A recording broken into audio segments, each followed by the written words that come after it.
ক্ষমতাচ্যুত সাবেক প্রধানমন্ত্রী শেখ হাসিনার বিরুদ্ধে রোববার আনুষ্ঠানিকভাবে অভিযোগ দাখিল করা হবে। বিচারের ক্ষেত্রে ডিসেম্বরের মধ্যে উল্লেখযোগ্য অগ্রগতি দেখা যাবে। আমরা বিচার প্রক্রিয়ায় এগিয়ে নেওয়ার বিষয়ে দৃঢ় প্রতিজ্ঞ। শনিবার সকালে এক আলোচনা সভায় এ কথা বলেছেন আন্তর্জাতিক অপরাধ ট্রাইব্যুনালের চিফ প্রসিকিউটর তাইজুল ইসলাম।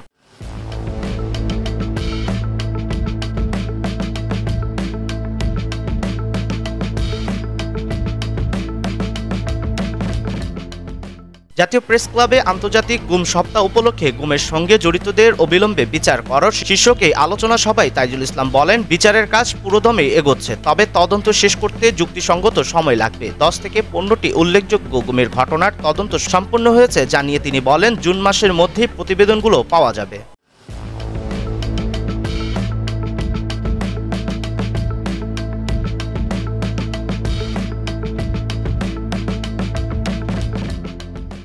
আলোচনা সভা আয়োজন করে বেসরকারি মানবাধিকার সংগঠন অধিকার। 17 থেকে 31 মে আন্তর্জাতিক গুম সপ্তাহ পালন করা হয়। এই অনুষ্ঠানে আন্তর্জাতিক অপরাধ ট্রাইব্যুনালের চিফ প্রসিকিউটর বলেন, অপরাধের কাঠামো এবং অপরাধী সম্পর্কে আন্তর্জাতিক অপরাধ ট্রাইব্যুনাল মোটা দাগে তথ্য চিহ্নিত করতে পেরেছে, তবে গুমের সঙ্গে জড়িত ব্যক্তিদের গ্রেফতারের ক্ষেত্রে কিছুটা বাধা থেকে গেছে।